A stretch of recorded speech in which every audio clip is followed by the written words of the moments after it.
बेगूसराय में पुलिस गश्ती वाहन और बस की भीषण टक्कर में एक जवान शहीद, एएसआई सहित 3 जवान घायल। गश्ती कर लौट रही थी टीम।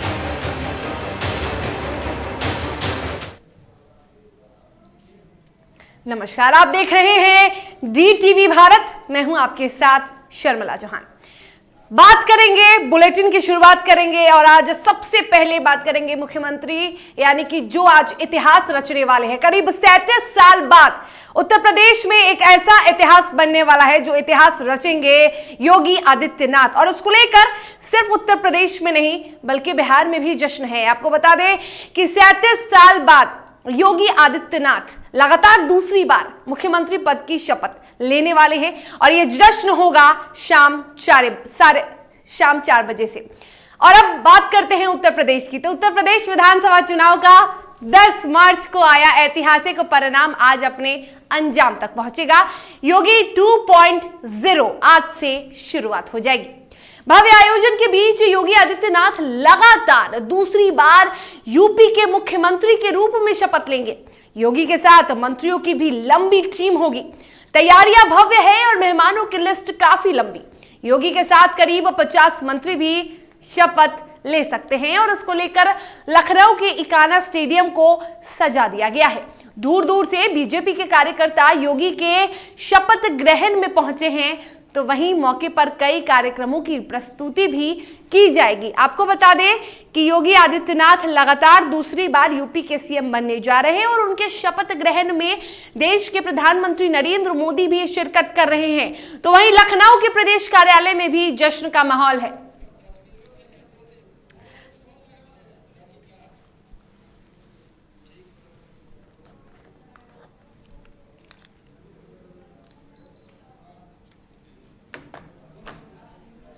तो 2 तस्वीर, इकाना स्टेडियम की पहली तस्वीर, शपथ ग्रहण की भव्य तैयारियां हो चुकी हैं और शाम 4 बजे शपथ लेंगे योगी आदित्यनाथ। दूसरी तस्वीर, बीजेपी कार्यालय में भी जश्न है।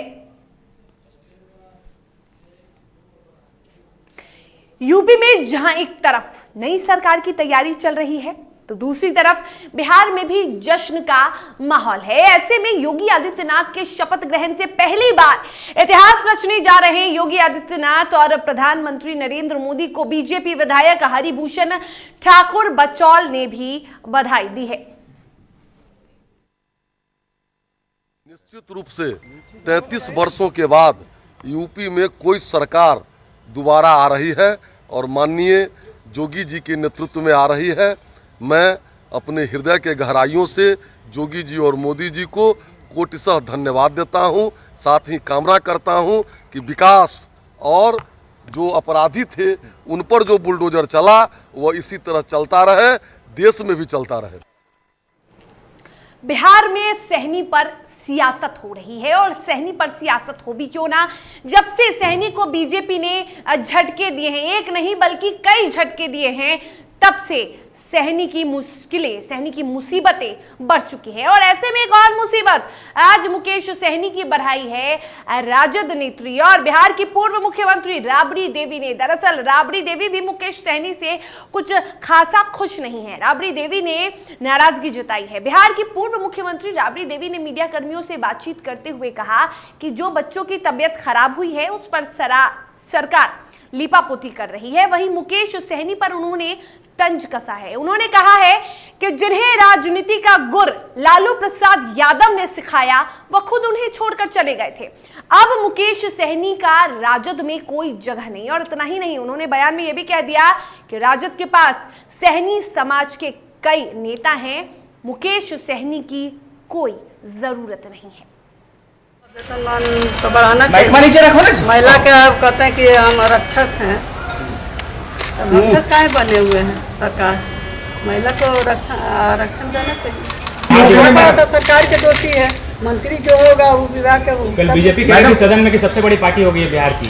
बीजेपी सबसे बड़ी पार्टी होगी, एक नंबर राजद। दोनों पार्टी जो है तोड़ के ले जाता है, पैसा का लालच देकर पद के पास। मुकेश सहनी की पार्टी को तोड़ दिया गया। मैं तो मुकेश सहनी समझे ना, लालू जी याद आता है। भागलपुर पहुंची जन अधिकार पार्टी के सुप्रीमो पप्पू यादव ने जहरीली शराब से हुई मौत पर मामले में सरकार पर जमकर निशाना साधा है। पप्पू यादव ने कहा कि युवा नशीले पदार्थों का सेवन कर रहे हैं, जहरीली शराब को होली में महंगे दामों में बेचा जा रहा है और नेता पदाधिकारी उससे पैसे कमाते हैं। वहीं सीएम नीतीश कुमार पर तंज कसते हुए उन्होंने कहा कि बिना इकोनॉमी नीतीश जी जैसे नेता ही समाज सुधार अभियान कर सकते हैं। पहले खुद के नेताओं और पदाधिकारियों का मुख्यमंत्री सुधार करे, फिर समाज सुधार कीजिएगा। हर हाथ में ड्रग्स, हर हाथ में स्मैक्स, हर हाथ में कोरेक्स, हर हाथ में व्हाइटनर, हर यूथ के हाथ में सब कुछ। जहरीली शराब 100 रुपया में शराब मिलता है और होली के दिन 2500 रुपया में बिकता है। 35 लाख कमाते हैं। आधा भैंसुर सब लेता है, आधा भतार सब लेता है, आधा सैया सब लेता है। सब मिल करके ये लोग बदर बांट करता है। सब तो लेता ही है। नेता अलग, पदाधिकारी अलग, कौन पैसा नहीं खाता है। समाज सुधार बिना पैसे के, बिना इकोनॉमी के समाज सुधार इस कंट्री में ये भैया नेता ही कर सकता है, क्योंकि उन लोगों की घर भर चुकी है। तो सुधार पहले नीतीश जी नेता का सुधार और पदाधिकारी का सुधार कर लीजिए और लूटने वाला सुधार खत्म कर दीजिए, तब कोई सुधार करिएगा। आज स्वर्गीय पंडित रामानंद तिवारी की जयंती है और इस अवसर पर सीएम नीतीश कुमार ने राजधानी पटना के गांधी मैदान के उत्तरी पश्चिम कोने पर स्थित उनकी आदमकद प्रतिमा पर माल्यार्पण कर भावभीनी श्रद्धांजलि अर्पित की। और इस दौरान सीएम नीतीश के साथ ही उप मुख्यमंत्री तारकिशोर प्रसाद, भवन निर्माण मंत्री अशोक चौधरी के साथ स्वर्गीय पंडित रामानंद तिवारी के पुत्र और पूर्व सांसद शिवानंद तिवारी और उनके पौत्र राहुल तिवारी के साथ कई आलाधिकारी मौजूद रहे। इस कार्यक्रम के दौरान सूचना एवं जनसंपर्क विभाग की तरफ से आरती, पूजन और भजन का आयोजन किया गया।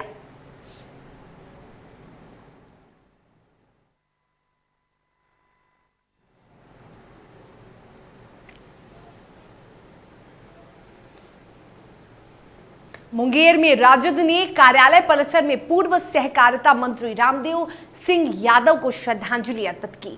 इस श्रद्धांजलि समारोह में राजद के राष्ट्रीय महासचिव और पूर्व केंद्रीय मंत्री जयप्रकाश नारायण यादव ने शिरकत की। बता दें कि पूर्व सहकारिता मंत्री रामदेव सिंह यादव का निधन 17 मार्च को बीमारी के कारण हो गया था।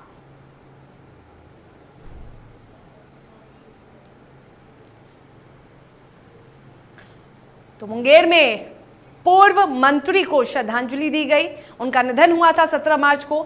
लंबी बीमारी से ग्रसित होने के बाद उन्होंने अंतिम सांस 17 मार्च को ली थी और आज उन्हें श्रद्धांजलि अर्पित की राजद कार्यालय मुंगेर में।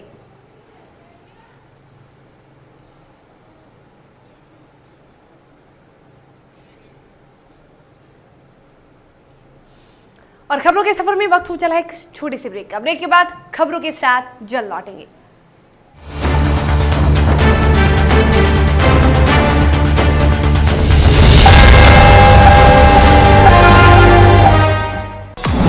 डीटीवी भारत करने जा रहा है चिकित्सकों का सम्मान।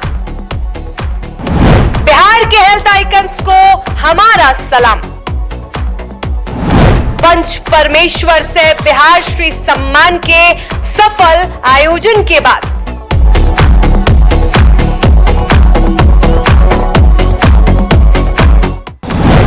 जल्द आ रहा है health icons of Bihar. Health icons of Bihar में पार्टिसिपेट करने के लिए संपर्क करें विशाल कुमार और पूनम कुमारी को।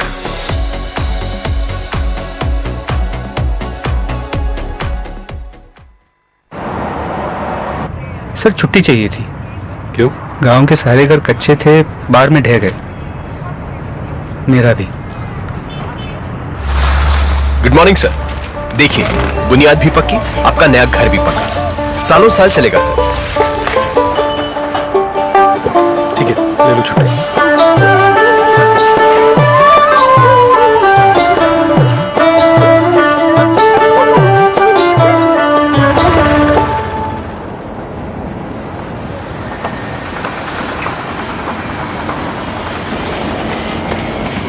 लो लो हो गया घर पक्का। छुट्टी कैंसिल।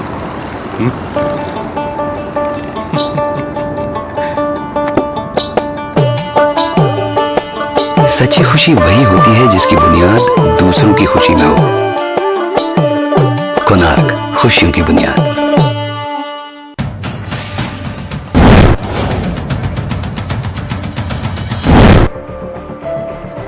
बात होगी सत्ता की, बात करेंगे व्यवस्था की।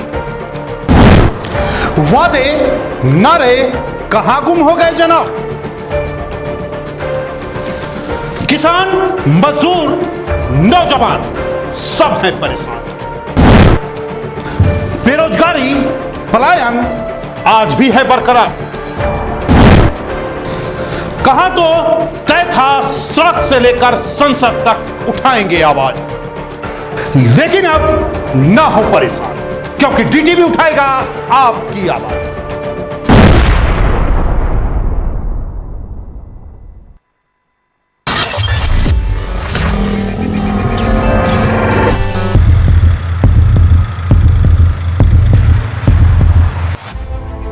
खबरें तमाम, देश के नाम, हर सुबह हर शाम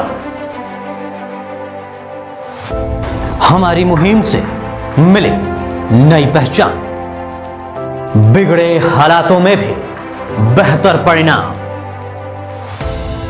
रहेंगे हर पल आपके साथ। स्थितियां जो भी हों, आप तक खबरें पहुंचाएंगे। कोरोना जैसे संकट में न दूर थे न दूर जाएंगे। समाज से जुड़े हर मुद्दे को उठाएंगे। अगर होगा गलत तो मुहिम चलाकर विरोध भी जताएंगे। पत्रकारिता का हर फर्ज निभाएंगे, क्योंकि हम हैं डीटीवी भारत। देश की राजनीति में क्या चल रहा है? क्या कुछ बड़ा होने जा रहा है? क्या राजनीतिक खिचड़ी पक रही? क्या सियासी गलियारों में गर्माहट बढ़ रही? आपके उलझे सवालों को हम समझाएंगे।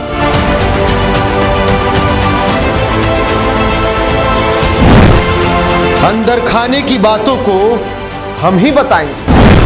कब, कौन, कहां गया, सबसे पहले हम ही दिखाएंगे।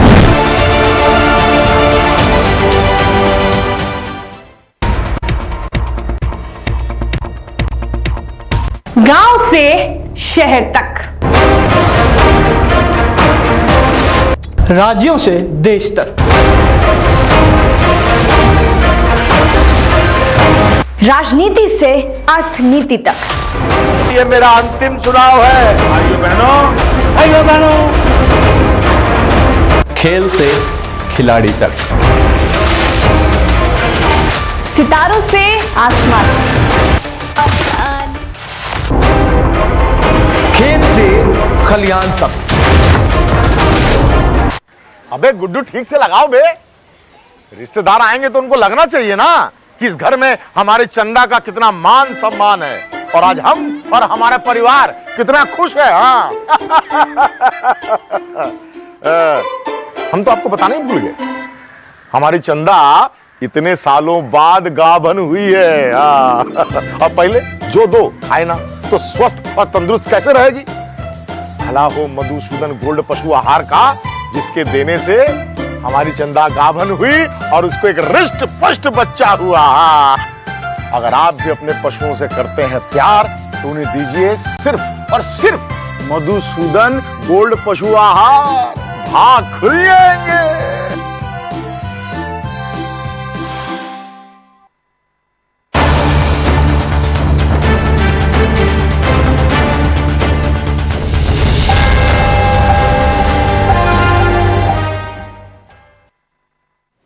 ब्रेक के बाद एक बार फिर से आप सभी का स्वागत है। खबरों में आगे बढ़ेंगे और बात करेंगे राजधानी पटना की। पटना के विधानसभा गेट पर आज एक चिकित्सक, एक डॉक्टर ने पेट्रोल छिड़ककर आत्मदाह करने की कोशिश की।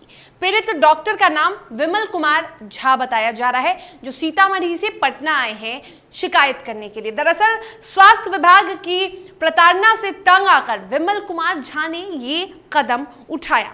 आपको बता दें, उनका कहना है कि मामले में उनसे अपर मुख्य निदेशक ने मिलने का समय दिया था, लेकिन बाद में उन्हें मना कर दिया गया, जिससे तंग आकर उन्होंने ऐसा कदम उठाया।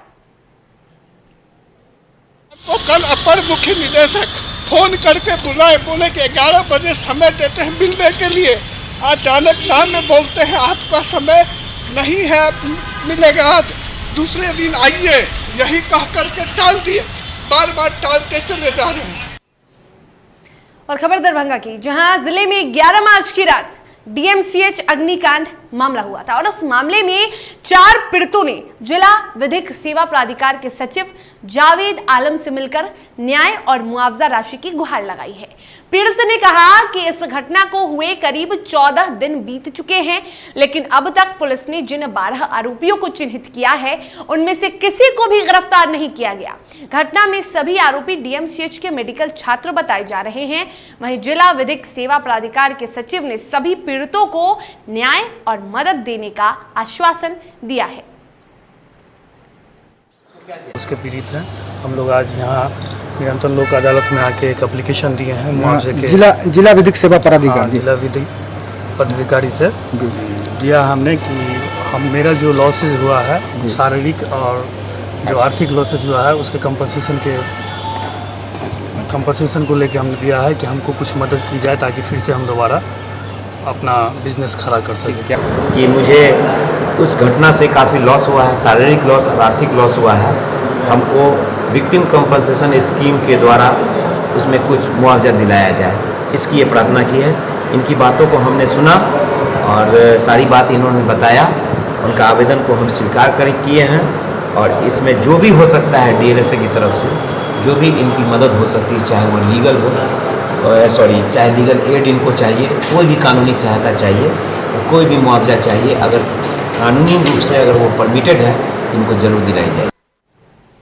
और खबर बेगूसराय की, जहां पुलिस गश्ती वाहन और बस की भीषण टक्कर में एक जवान शहीद हो गया, जबकि एएसआई सहित 3 जवान घायल हो गए। नगर थाना क्षेत्र के अलका चौक स्थित NH 31 पर यह हादसा हुआ। शहीद जवान की पहचान मुफस्सिल थाना क्षेत्र के कैथमा गांव निवासी दिगंबर प्रसाद सिंह के रूप में हुई है। बताया जा रहा है कि पुलिस की गश्ती दल छापेमारी कर चकिया से लौट रही थी और उसी वक्त BSNL कार्यालय के पास बस ने पीछे से पुलिस की बोलेरो में टक्कर मार दी और उस वक्त ये हादसा हुआ।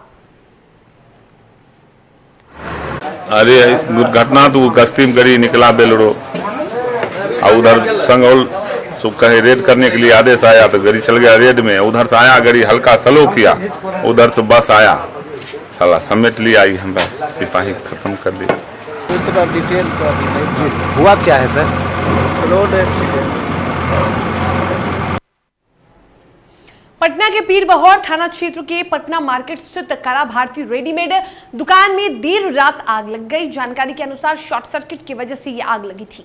वहीं दमकल की गाड़ियों ने आग लगने के 1 घंटे बाद पहुंचकर कड़ी आग पर मशक्कत पाया। आग लगने के 1 घंटे बाद पहुंची टीम ने तमाम आकलन किया और रुपए का नुकसान हुआ है। बता दें कि यदि समय पर दमकल की गाड़ी पहुंचती होती तो इतना बड़ा नुकसान नहीं होता, ऐसा स्थानीय लोगों का आरोप है।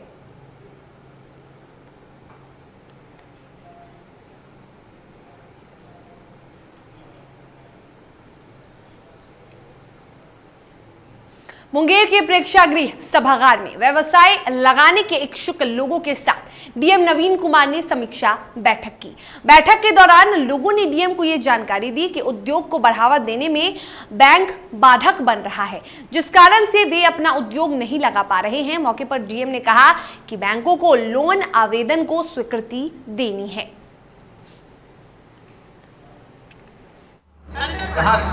पर्दा मैन्युफैक्चरिंग का काम करीब 2-3 साल से कर रहे हैं सर, और सिलाई का काम 10 साल से कर रहे हैं सर। हमने पीएमजी में आवेदन किया था 10 लाख के लिए। बैंक मैनेजर साहब आए थे वेरिफिकेशन करने के लिए, फिर बैंक को बुलाए कि आओ बैंक। कोई व्यक्ति ऐसे हैं, कोई व्यवसायी ऐसे हैं जिन्होंने पीएमईजीपी में आवेदन दिया था, और वैसे कोई लोग हैं, कोई व्यवसायी, माइक दीजिए उनको, माइक दीजिए उनको। अप्लाई किए थे किस काम के लिए?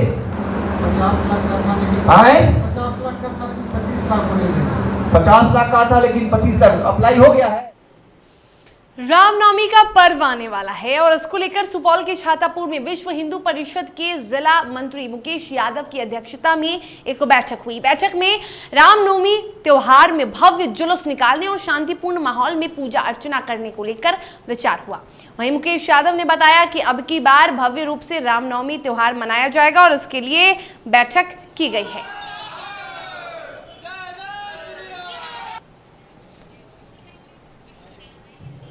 रामनवमी के शोभा यात्रा को लेकर बैठक हुई। हर वर्ष की भांति इस वर्ष भी छातापुर में धूमधाम से रामनवमी का शोभा यात्रा निकाला जाएगा, जो छातापुर से चलकर भीमपुर तक जाएगी। आगामी इसका डेट तय 11-12 को हुई है और 11 या 12 को निकलेगी। इसमें छातापुर के सभी युवा साथी शोभा यात्रा में बढ़ चढ़ के हिस्सा लेने के लिए बैठक बुलाई गई थी। लोगों से अपील करते हैं जो भी सनातन धर्म को मानने वाले हैं, हिंदू देवी देवता और हिंदू समाज पर आस्था रखते हो, बढ़ चढ़ के शोभा यात्रा में हिस्सा ले और इसको सफल बनावे।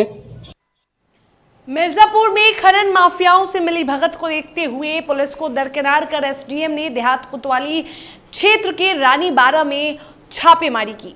बता दें, सरकारी जमीन पर चल रहे खनन स्थली से 2 जेसीबी 3 ट्रैक्टर जब्त किया गया। एसडीएम की जांच में 4 वाहन चालक पकड़े गए, जबकि एक फरार हो गया। फिलहाल पकड़े गए चालकों को करणपुर पुलिस चौकी के पास सुपुर्द किया गया है। रानीबारी गांव पड़ता है, मिर्जापुर से शहर से लगा हुआ है। वहाँ पर एक हरदई नदी है, तो वहाँ पर काफ़ी उबड़ खाबड़ ज़मीनें हैं। वहाँ पर रात में दिन में चोरी छुपे और खनन किया जाता था। तो 2-3 दिनों शिकायत भी मिल रही थी। माननीय आयुक्त महोदय का भी निर्देश हुआ कि शिकायतें बहुत आ रही हैं, आप कार्रवाई नहीं कर रहे हैं। तो आज देखा गया तो वास्तव में वहाँ पर 2 जेसीबी और 3 ट्रैक्टर अवैध खनन करते हुए पाए गए हैं। उनको पकड़ करके पुलिस चौकी में हवाले कर दिया गया है, अनुसार कार्रवाई की। चलिए, और इस वक्त की बड़ी खबर से आपको रूबरू करवाते हैं। इस वक्त की बड़ी खबर, मुख्यमंत्री योगी आदित्यनाथ एक बार फिर से शपथ लेने वाले हैं और इस बार वो इतिहास रचने वाले हैं। शाम 4 बजे सीएम पद की शपथ लेंगे योगी आदित्यनाथ। केशव प्रसाद मौर्य, दिनेश शर्मा यूपी के डिप्टी सीएम होंगे, मुहर लग गई है। यूपी विधानसभा के अध्यक्ष होंगे सुरेश खन्ना। जी हाँ, ये लिस्ट हम आपको बता रहे हैं। असीम अरुण, सतीश महाना को कैबिनेट में जगह मिली है, योगी कैबिनेट में जगह मिली है। कुछ मंत्रियों के नाम हम बता रहे हैं जो शपथ लेने वाले हैं। ब्रजेश पाठक, बेबी रानी मौर्य भी आज मंत्री पद की शपथ लेने वाले हैं। शपथ ग्रहण समारोह में शामिल होंगे प्रधानमंत्री नरेंद्र मोदी और गृह मंत्री अमित शाह।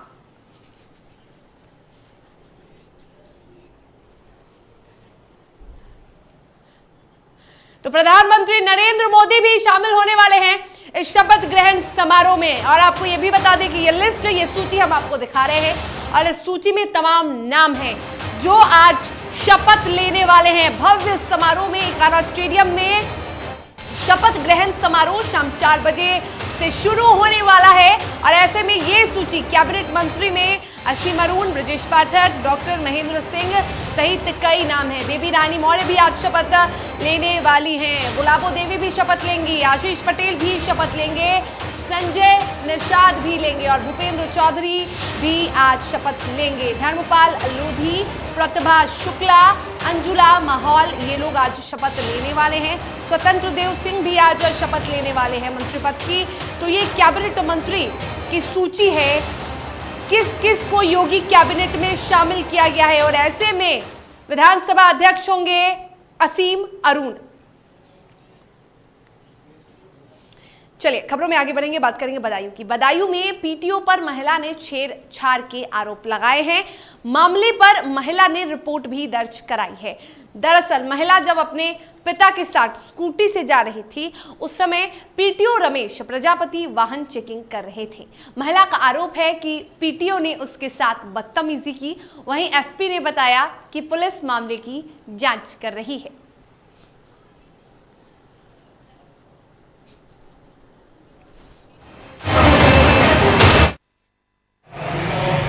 जब हम कचरा पुल के पास पहुंचे तो वहाँ चेकिंग चल रही थी। हमें रोका गया, हम रुक गए। स्कूटी मैं ड्राइव कर रही थी, मेरे फादर पीछे बैठे हुए थे। तो जब रोका तो मेरे फादर थोड़ा सा ऊंचा सुनते हैं, वो हार्ट के भी पेशेंट हैं, तो उनसे सवाल जवाब करें क्योंकि वो तड़के खड़े हो गए थे, वो उस समय नहीं सुन पाए।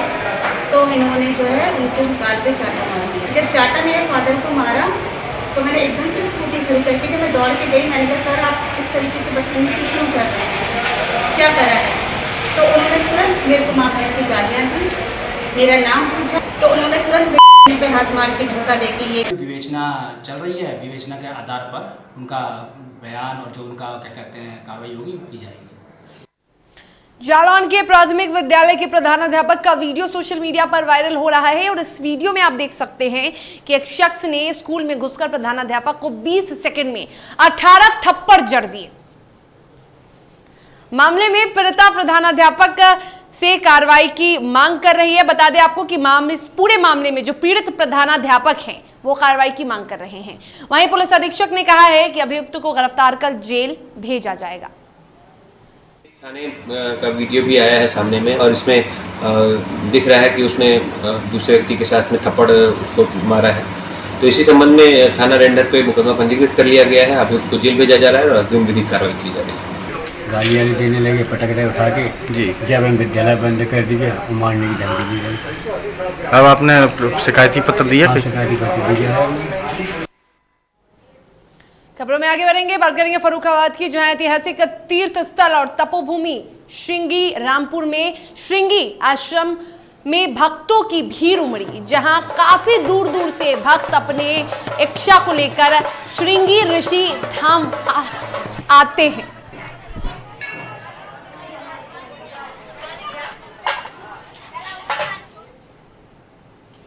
और इसी के साथ खबरों के सफर में फिलहाल इतना ही। तब तक के लिए हमें दीजिए इजाजत। स्वस्थ रहिए, सुरक्षित रहिए और देखते रहिए DTV भारत। नमस्कार।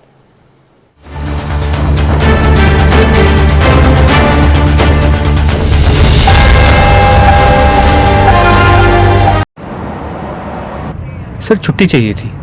क्यों? गांव के सारे घर कच्चे थे, बाढ़ में ढह गए। मेरा भी। Good morning sir. देखिए, बुनियाद भी पक्की, आपका नया घर भी पक्का, सालों साल चलेगा सर। ठीक है, ले लो छुट्टी।